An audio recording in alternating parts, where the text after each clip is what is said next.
Now, Koei Tecmo is a big company known for a lot of different interesting games like DOA and Ninja Gaiden. They make a lot of games called Musou. They make a lot of Warriors games, Dynasty Warriors games. You probably know them by in the West. And there's a lot of them that have just recently released, or in the last kind of year or so, on the Switch. So we figured we'd get together, discuss which is the best Musou game for the Switch. I brought along Cardi and I brought along Shaney to discuss that.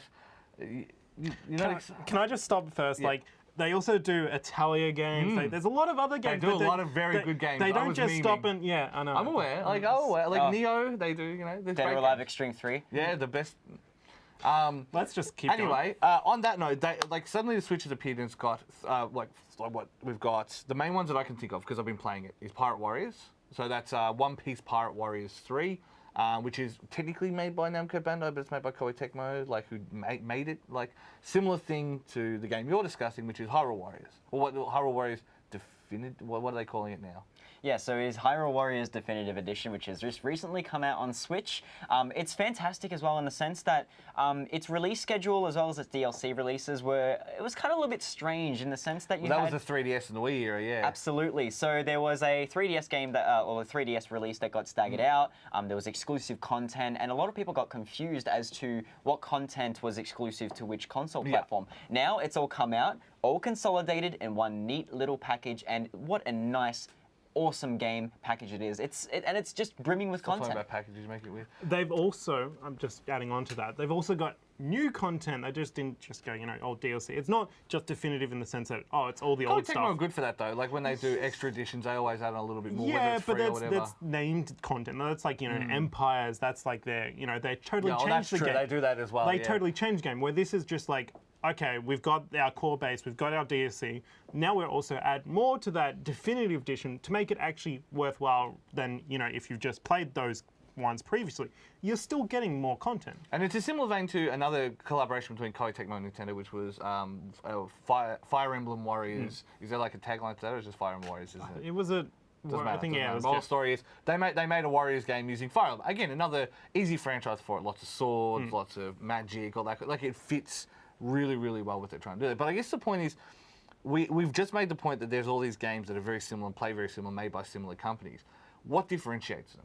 And I guess the main one is obviously, of course, the fact that they are nearly always like a specific anime or a specific fandom has a Musou game, and it has its own unique twist on it. It's I even though some of the core mechanics are very much the same, Y and light heavy combos basically. Yeah. Light heavy combos. Every one of the Musou games have that light heavy combos, and YYX, XYY. Yeah. Yeah, and like some sort of special move and Yeah. stuff like that. But basically, post that, everyone has a different style. Yeah. Like you've got your Hyrule Warriors, which has got a lot of the sub-item stuff, which is very, very important for a lot of the bosses and stuff like that. It's also got a lot of different characters that feel totally different, and even like the grinding is very much different. It's based on the weapons as well as other like the character-specific stuff. The grinding and I guess the mechanics in a sense are very much totally different and make the game unique to its own game. Absolutely, yeah. It can be condensed into one thing, and I mean this in the nicest possible way, but gimmicks. So a lot of the games in particular, like even Attack on Titan, which is kind of a Musou-like in a sense. I'd argue against that. Same thing as well as like Knights of Azure, very proto-Musou type game. Games like Fire Emblem Warriors, they'll have stuff like the permadeath mechanic, as well as there's a lot of weapons grinding which differentiates it, as well as kind of makes things a little bit similar to a lot of Musou fans in particular. Even games like Ken's Rage or even Hyrule Warriors have their own little flavor, their own little game that incentivizes these people to buy these games. It either takes something from the realm of like the actual universe that it's taken from, or a specific mechanic, especially if it's borrowing from the game. Well, it's true to the identity of the actual game itself, to the mythos, to the mechanics as well. It feels almost like a love letter in certain regards. So I feel that it doesn't feel. I guess gimmick is the worst word for it, but I feel that it's a bit of representation for that particular game. I would say instead of gimmicky, mechanic-y. Weird word, but hey. It's not even a word. No, but I mean, like, it's more than just a gimmick. A gimmick feels like it's just something that was thrown in kind of at it. This was almost like you've got this core concept here, which is, your Warriors game. You've also got this core concept here, which is the other universe, and it's kind of almost a meld in between two. Like there's threads that connect these two. It meets somewhere in the middle between. It's not a gimmick, I'd say. It's more of a fusion. At its core, most of these particular games are essentially spin-offs or crossovers to it. I mean, just take a look. Warriors Orochi as well, for example, meshes Dynasty, Samurai Warriors, and a couple of other people into the mix, like characters. That's fantastic. It's good stuff. It's almost like imagine like Ayane fighting against that's Warriors All Stars as well. So, yeah, exactly. So I guess the question becomes: Fire Emblem Warriors worth playing? Fire Emblem Warriors, I personally, it's one that I'd say is the weaker of the lot of them. Like the main mechanic of Warriors was basically the weapons differences, and Fire Emblem has the your axes, your swords, and your shields and stuff like that. You've got your differences where you've got to change your weapons to impact how much damage you do.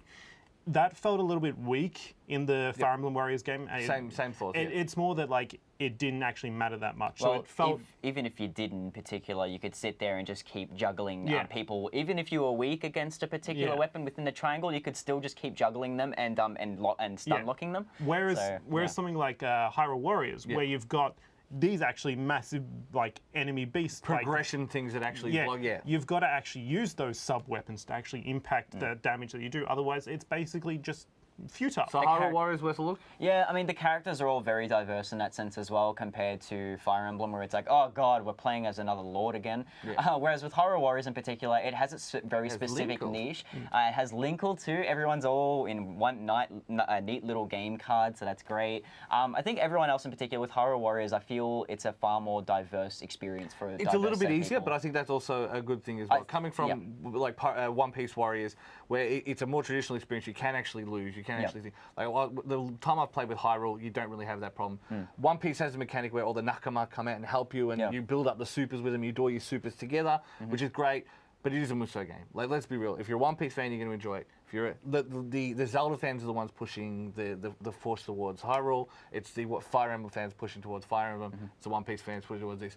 They're all pretty good games. I would say that I agree with your assessment. Hyrule and One Piece are the two strongest ones out there at the moment, but I'd actually also like to throw in Fate Extella.